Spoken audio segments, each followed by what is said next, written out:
నమస్కారం. Coffee filter ఎలా వేయడం,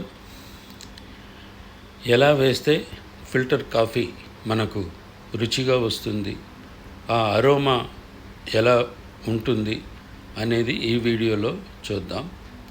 ముందుగా 6 స్పూన్లు టేబుల్ స్పూన్లు 6 స్పూన్లు పొడి వేసి, కాఫీ పొడి వేసి చూడండి. నీళ్లు బాగా తెళ్ళిన తర్వాత కాఫీ ఫిల్టర్లో పోసి చూడండి. ఆ కాఫీ పొడి అలా నీళ్లు పోస్తే బాగా ఉడుకుతుందన్నమాట.